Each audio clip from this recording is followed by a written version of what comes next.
Guys, welcome to our YouTube channel AK Mindful Medico. Today we are going to start with important MCQs of eye.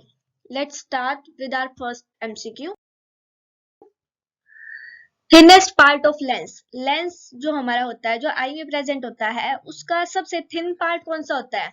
जो हमारा posterior पोल होता है उस lens का, वो क्या होता है? हमारे सबसे thinnest part. Next question is, which part of eye act as whole space that allow light to enter? आई में कौन सा ऐसा होलो स्पेस होता है जिसकी वजह से जो लाइट है वो एंटर कर जाती है? तो कौन सा होता है? प्यूपिल. कौन सा होता है? प्यूपिल. Next question is, shape of eye lens get varies according to the light it receive. For a proper focusing of image is enhanced by. मतलब कि जो आई लेंस की शेप होती है ये वेरी करती है अकॉर्डिंग टू जितनी लाइट एंटर होनी चाहिए उसके अंदर, और क्या करती है ताकि इमेज जो है ये क्या हो? एनहेंस हो जाए, प्रॉपर फोकसिंग हो जाए किसकी? जो हमारी लाइट्स होती हैं उनकी. तो कौन करता है आई लेंस की शेप को change? Ciliary muscle. Next question is, the fluid substance present in anterior part of eye. Anterior part में कौन सा fluid present होता है हमारा? Aqueous humor. The fluid that is responsible for maintaining eye shape and attach retina to its place. मतलब कि जो anterior part में था वो हमारा कौन सा हो गया? Aqueous humor. और ये क्या पूछ रहा है घुमा फिरा के कि posterior chamber में कौन सा fluid present होता है? कौन सा प्रेजेंट होता है? Vitreous humour. कैसे बोला इस क्वेश्चन में कि कौन सा फ्लूइड जो है ये आई की शेप को मेंटेन करके रखता है और रेटिना को अटैच करके रखता है उसके प्लेस से. मतलब कि जो आई बॉल के इनर वाले सरफेस एरिया में पोस्टीरियर चैम्बर में कौन सा फ्लूइड प्रेजेंट होता है? Vitreous humour. Next question is, the tiny central area present on retina which are responsible for fine working and reading. Retina पे क्या है? एक स्मॉल टाइनी एरिया प्रेजेंट होता है जो किस चीज के लिए रिस्पॉन्सिबल होता है? जो हमें फाइन वर्किंग करने के लिए चाहिए होता है, और जो रीडिंग करने के लिए कौन सा एरिया रिस्पॉन्सिबल होता है? Macula lutea. Next question is, these are photoreceptor cells which are responsible for color and bright vision. कौन से फोटोरिसेप्टर सेल्स हैं जो रिस्पॉन्सिबल होते हैं कलर के लिए और ब्राइट विजन के लिए? तो कौन से सेल्स प्रेजेंट होते हैं ऐसे रेटिना में? Cone cells? हम ऐसे याद रख सकते हैं, C4 cone and C4 colour. Next question is, one of the photoreceptor cell that respond to dim and low light condition. देखो जो हमारा ज्यादा लाइट वाला एरिया था उसमें कौन से रिस्पॉन्सिबल थे? Cone cells. अब जो हमारा डिम लाइट है या लो लाइट कंडीशन है उसमें कौन से सेल्स रिस्पॉन्सिबल होंगे? Rod cells. Next question is, cranial nerve जो रिस्पॉन्सिबल होती है स्मेल की सेंसेशन के लिए, कौन से रिस्पॉन्सिबल होती है? Olfactory nerve. Next question is, smallest cranial nerve. हमारी टोटल कितनी क्रेनियल नर्व होती है? 12. कितनी क्रेनियल नर्व होती है हमारी टोटल? 12. उसमें से सबसे स्मॉलेस्ट क्रेनियल नर्व कौन सी होती है हमारी? ट्रोकियल. कौन सी होती है सबसे स्मॉलेस्ट? ट्रोकियल. नेक्स्ट क्वेश्चन है हमारा, number of extrinsic muscle involved in movement of eye ball. Eye ball की मूवमेंट करवाने के लिए कितनी एक्सट्रिंसिक मसल्स रिक्वायर्ड होती हैं? 6 एक्सट्रिंसिक मसल. कितनी एक्सट्रिंसिक मसल? 6. नेक्स्ट क्वेश्चन है हमारा, हाइपोग्लोसल नर्व. जो हाइपोग्लोसल नर्व होती है जो क्रेनियल नर्व का पार्ट होती है कौन सी होती है? 12th cranial nerve. कौन सी होती है? 12th cranial nerve. Ophthalmic artery कौन सी आर्टरी की ब्रांच है? Vertebral artery, basilar, internal carotid या एक्सटर्नल कैरोटिड? कौन सी आर्टरी की ब्रांच है? Internal carotid artery. Next question है, कलर ब्लाइंडनेस कौन से सेल्स की प्रॉब्लम की वजह से होती है? कौन से फ्लूइड में जब प्रॉब्लम हो जाती है जब कलर ब्लाइंडनेस होती है? तो कलर के लिए हमारे कौन से सेल्स रिस्पॉन्सिबल थे? Cone cells. तो इसका करेक्ट आंसर हमारा क्या है? Cone cells. नेक्स्ट क्वेश्चन है, जो एंटीरियर ट्रांसपेरेंट पार्ट होता है आई का वो क्या होता है? कॉर्निया। कॉर्निया क्या होता है हमारा? Anterior transparent part of eye. Next question है हमारा, which of the following artery supplies the आई?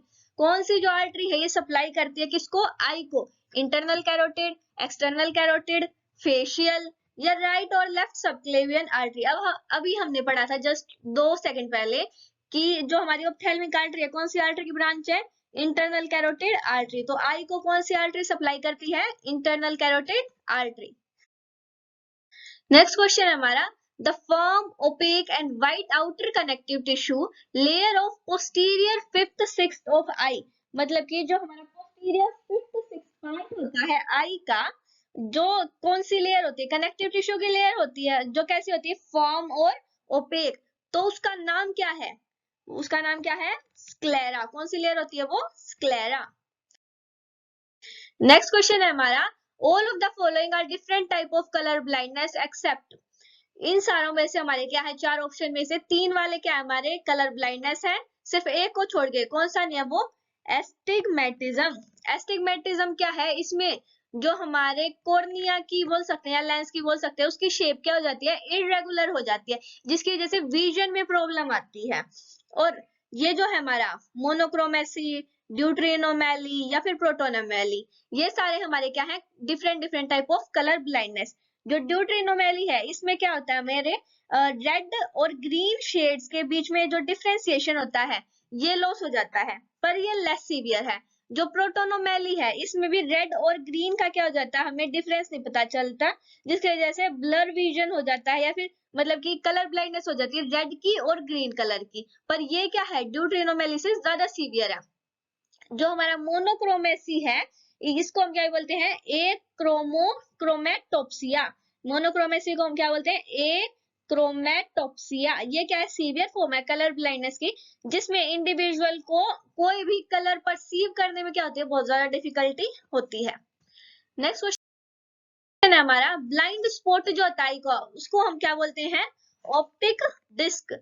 देखो कौन सा हमारा हो गया? रोड्स हमारे हो गए जो सेल्स लो डिम लाइट को रिस्पॉन्स करेंगे, जो हमारे कलर को रिस्पॉन्स करेंगे। Cone cells? प्यूपिल क्या होता है? एक होलो एरिया जहां से क्या है? लाइट एंटर करती है। ऑप्टिक डिस्क हमारा क्या हो गया? Blind spot of eye. Next question हमारा, to focus on object closer than 20 feet. जो हमारी 20 फीट होती है उससे क्लोजर किसी ऑब्जेक्ट पे फोकस करने के लिए किस चीज को क्या करना होगा? लेंस को फ्लैट होना होगा, सिलेरी मसल को कॉन्ट्रैक्ट होना होगा, या कॉर्निया को इनवर्ड मूव होना होगा, या फिर सस्पेंसरी लिगामेंट को टेंशन इंक्रीज करनी होगी किस पे? लेंस पे। तो क्या होगा हमारे इसका राइट आंसर? जो सिलेरी मसल है इनको क्या होना होगा? कॉन्ट्रैक्ट होना होगा, जिसकी वजह से क्या होगा? फिर प्यूपिल डायलेट हो जाएगा। नेक्स्ट क्वेश्चन है हमारा, the light sensitive and pigment layer of tissue. Light sensitive कौन सी होती है? हमारी रेटिना लेयर। कौन सी होती है? Retinal layer. Next question is, which of the following structure alter the size of प्यूपिल।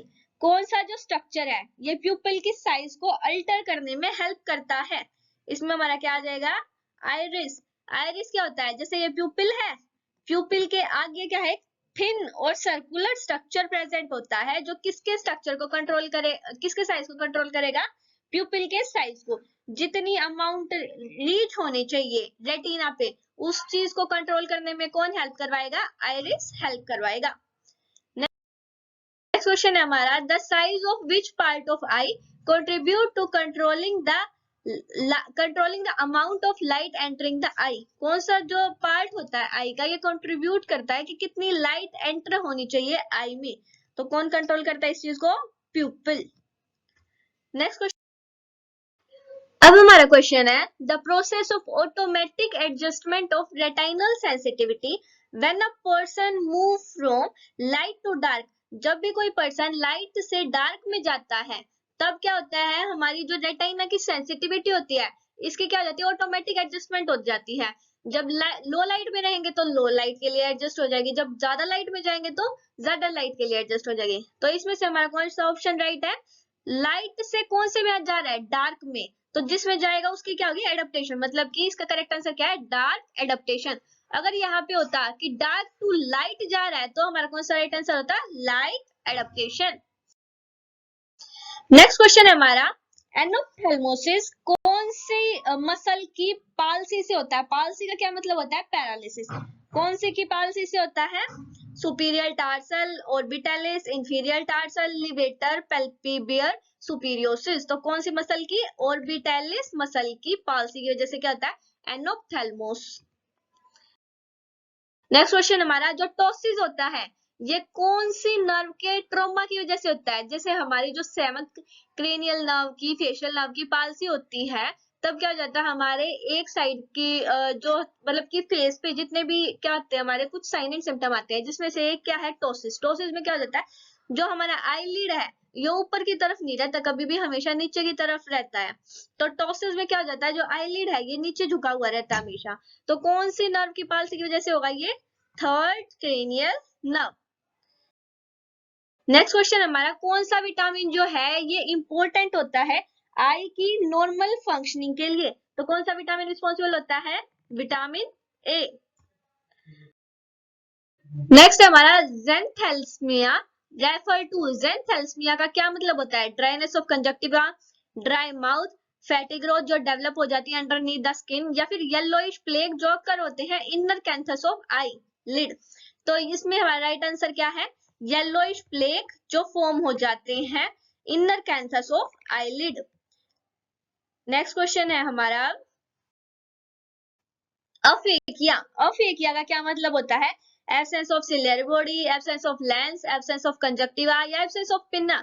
इसका हमारा राइट आंसर क्या है? Absence of lens. Next question is, केरेटाइटिस का क्या मतलब होता है? केरेटाइटिस किस चीज की इन्फ्लामेशन होती है? आइटिस से तो हम समझ जाते हैं सीधा कि इन्फ्लामेशन होगी।